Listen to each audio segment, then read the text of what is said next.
कहीं हम भूल न जाए डॉक्टर दादा, मोती रावण कंगाली जी के वो महान इतिहास जो अभी तक छुपा हुआ था। वीडियो में जानेंगे विस्तार से। अगर आप हमारे YouTube चैनल पर पहली बार आए हैं तो आप इस चैनल को सब्सक्राइब जरूर करें। शुरू करते हैं वीडियो को। मोती रावण कंगाली जी भारत रत्न या ज्ञानपीठ जैसे पुरस्कार के हकदार थे। वह एक ऐसे साहित्यकार हैं जिसे गैर आदिवासी दुनिया जानती भी नहीं है। गोंड जनजातीय समाज और गोंडी धर्म के विशेषज्ञ आचार्य मोती रावण कंगाली 2 फरवरी 1949 to 30 अक्टूबर 2015 के विषय में अब बौद्धिक जगत में उत्सुकता बढ़ने लगी है। वे न केवल अपनी विशेषज्ञता के लिए बल्कि अपने इस विशेष ज्ञान के माध्यम से सामाजिक विमर्श की एक विशेष दिशा निर्मित करने के लिए भी सदियों तक जाने जाएंगे। उन्होंने अपने जमीनी अध्ययनों से जिस विमर्श को आरंभ किया है वह भारत के धार्मिक दार्शनिक अतीत और भविष्य दोनों के लिए बहुत महत्वपूर्ण साबित होने वाला है। जो लोग समाज शास्त्रीय और मानव शास्त्रीय अर्थ में इतिहास सहित धर्म के क्रम विकास को समझना चाहते हैं, उनके लिए डॉक्टर मोती रावण कंगाली एक दुर्लभ विद्वान हैं। असल में डॉक्टर कंगाली को और उनके कामों को आधुनिक समाज शास्त्रीय विमर्श में पूरी तरह लाने में कुछ समय लगेगा। इसके अपने कारण हैं जो समझे जा सकते हैं, बल्कि आगे चलकर यही कारण जब अपनी पूरी नग्नता में समझ लिए जाएंगे, तब इन्हीं कारणों की पृष्ठभूमि में डॉक्टर कंगाली को एक महान शोधकर्ता के रूप में पहचान मिल सकेगी। डॉक्टर कंगाली के बारे में सबसे महत्वपूर्ण तथ्य ये है कि वे खुद गोंडी समाज के सदस्य होने के नाते गोंडी भाषा, धर्म और परंपराओं सहित पूरे गोंडी दर्शन की बृहत्तर पारिस्थितिकी के संबंध में एक इनसाइडर की दृष्टि रखते हैं।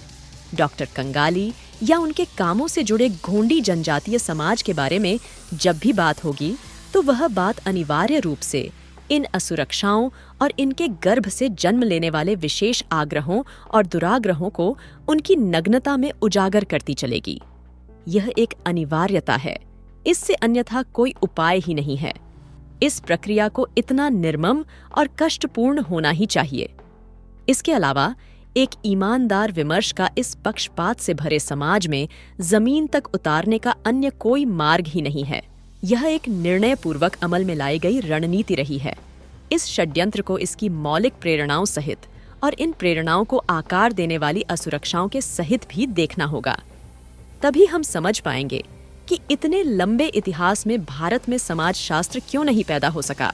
साथ ही अधिक महत्वपूर्ण रूप से हम यह समझ सकेंगे कि डॉक्टर कंगाली जैसे विद्वान सामाजिक, ऐतिहासिक और धार्मिक दार्शनिक विमर्श की दिशा में कौन सा आयाम खोल रहे हैं। भारतीय समाज की समस्याएं जितनी बड़ी और बहुआयामी हैं, उतना ही बड़ा और बहुआयामी होने को हर वो प्रयास बाध्य होगा जो इस समस्या के उचित निदान या उपचार के लिए संगठित होगा।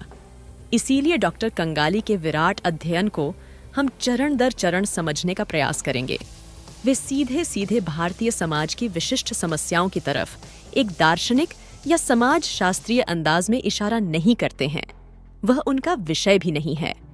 लेकिन इसके बावजूद उनके गोंडी समाज के संबंध में किए गए अध्ययनों से जो एक नैरेटिव उभरता है, वह अपने विस्तृत रूप में उन सभी प्रश्नों के हल की तरफ अनिवार्य संकेत करता है जो सब भांति से सामाजिक और धर्म दार्शनिक विकास के प्रश्न माने जाते हैं।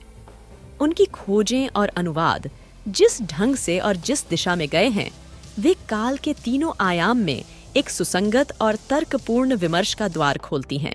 अगर ये भारत के इतिहास बोध और ऐतिहासिक न्याय बोध पर एक आरोप है, तो इसे कैसे देखा समझा जाए, इसे कैसे अनुभव किया जाए?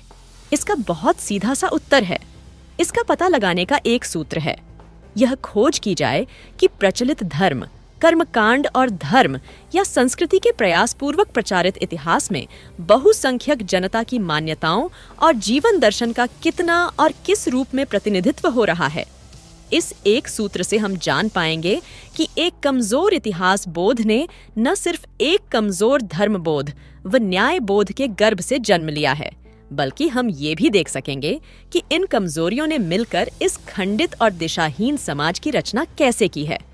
इस बड़े विस्तार में एक नजर देखने पर ही हम डॉक्टर मोती रावण कंगाली के कार्यों का सही मूल्य आंक सकेंगे। इतने विस्तार में जाने पर लोग प्रश्न उठा सकते हैं और कुछ लोग ये दावा कर सकते हैं कि स्वयं डॉक्टर कंगाली इस विस्तारित अर्थ में अपना काम नहीं कर रहे थे। लेकिन अगर हम उनके काम की प्रकृति को समझेंगे तो इस तरह का प्रश्न स्वयं में निर्मूल हो जाता है। वे भारत में प्रचलित इस परजीवी धर्म और दिशाहीन संस्कृति से परे, जिस मौलिक धर्म और अपने उद्गम व लक्ष्य में आत्मविश्वास से भरी जिस संस्कृति को खोज कर सामने ला रहे हैं, उससे बहुत हद तक ये साफ होता है कि वे कहे अनकहे रूप में किस समग्रता में काम कर रहे थे। साथ ही यह भी स्पष्ट होता है कि उनके काम को सही संदर्भों में देखकर हम अनेक प्रश्नों को उनकी बहुआयामी समग्रता में एक साथ सुलझा सकते हैं।